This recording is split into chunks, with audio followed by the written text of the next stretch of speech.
Hello to everyone. In this particular video, we are going to write a program that will check whether a number is prime or not. Now, a number is said to be prime if it has exactly two factors, that is 1 and itself. So, to check whether a number is prime or not, we are going to divide the number. By all natural numbers up to n, and wherever we get the remainder as 0, we can say that that particular natural number is a factor, and we'll keep counting. So if the count comes to be 2, we can say it is a prime number. So let us begin with, we'll create a new class, name it as prime, and then we'll just select everything and delete and start writing the code. Import java.util.asterisk, create a class and name it as prime.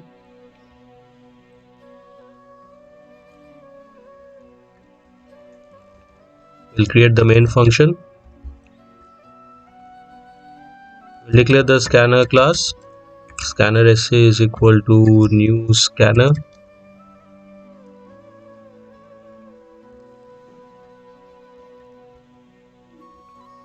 Now we'll declare the variables. The variables that I will be requiring is n for the number, I for the loop variable, and I'll take a counter C.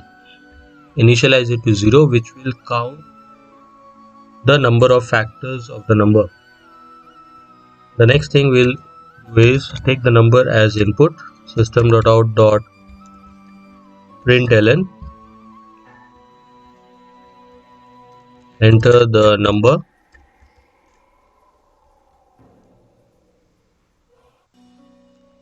We'll write it as print and not println, and then we'll take the number as input. N is equal to sc dot next int. Now to find the factors and to count the factors, we have to divide n by all natural numbers.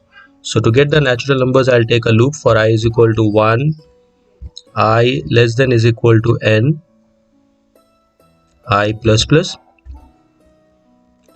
and we are going to check if any of these, if n is divisible by any of these natural numbers, that is n modulus I is equal to 0, then we'll increase the counter by 1, which will keep counting the factors. At the end of the loop, I'll just check if c is equal to 2, then we can say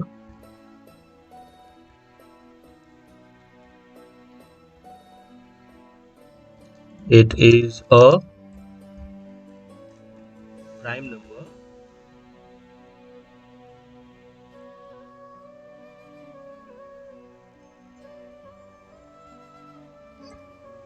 Else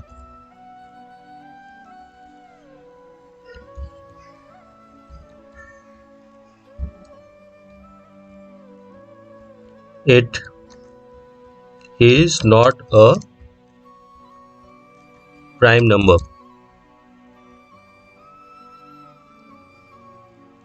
And then we'll close the main and close the class. Now let us check if there is any syntax error or not. It says class compiled and there are no syntax errors. So we'll close.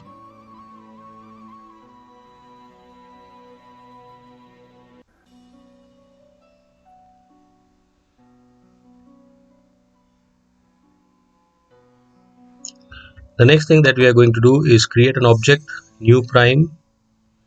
Okay, and we'll create an object, void main. It is asking to enter a number. Suppose I enter 15. It is saying it is not a prime number. And next, if I enter 13, it is saying it is a prime number. So the program checks for prime number.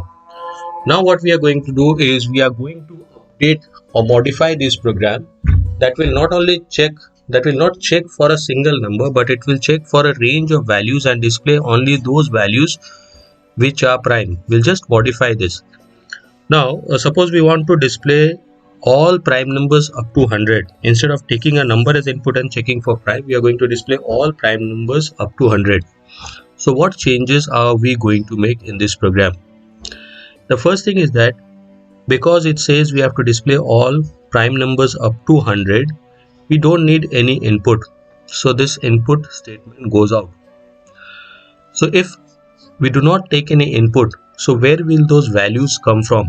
That is the values that has to be checked whether it is prime or not. That is the value of n. Now because it says all prime numbers up to 100, so what I'll do is simply take the values using a loop. So the values of n I'll be taking using a loop. So n is equal to 1, n less than is equal to 100, n plus plus. So what this will do is, instead of taking a single number as input, we'll get the values of n from a loop. And then this part remains the same. Now if c is equal to 2, that means that particular value is a prime number. So instead of displaying a message it is a prime number, we'll just display the value n. So we'll display n. We don't need the else part. We don't need the else part. And also this we don't need.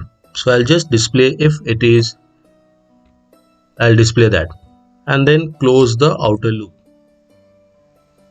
So what changes I made? I just put for n is equal to 1, n less than equals to 100, n plus plus. That means the value I'm taking it from a loop instead of taking it as an input. And then the process remains the same inside the loop.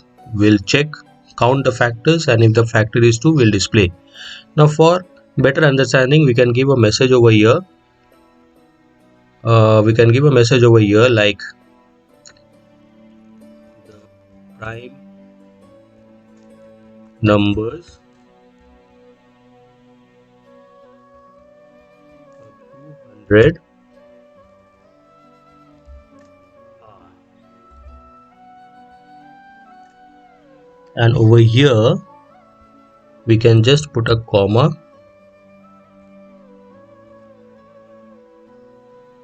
and then plus n.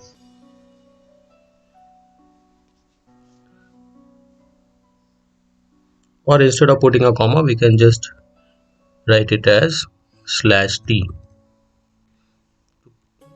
Put a horizontal tab.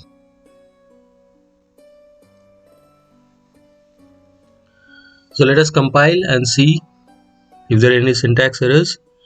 It shows no syntax errors.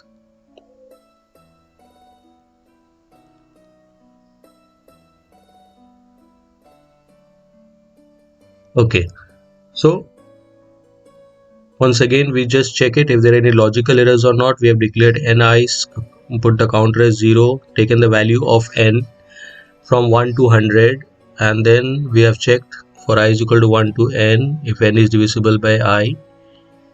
Fine. Okay, so we'll just close it, right click on it, select new prime to create an object, right click on it and select main. Don't get the outputs. Okay, we'll just see what the errors are there.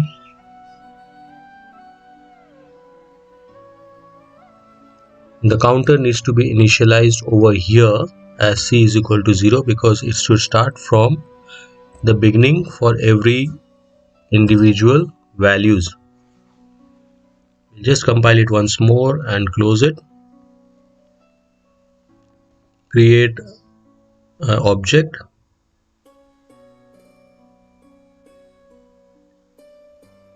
Now you can see it is displaying all the prime numbers 2, 3, 5, 7, 11, 13, 17, 19, 23, 31, all prime numbers up to 100.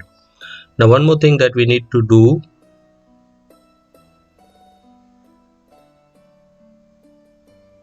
is modify this as system.out.println and compile it. Now you will see the output to be coming in the same line.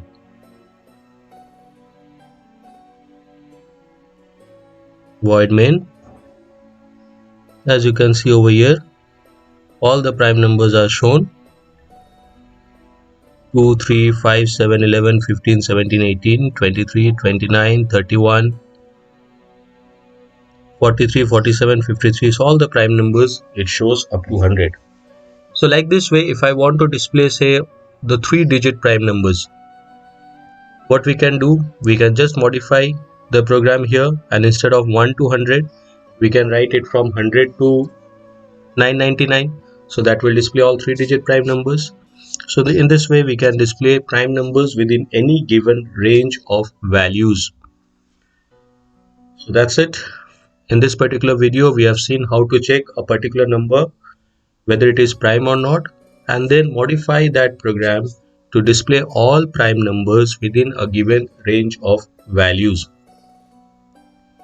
Hope all of you have understood the code. Thank you.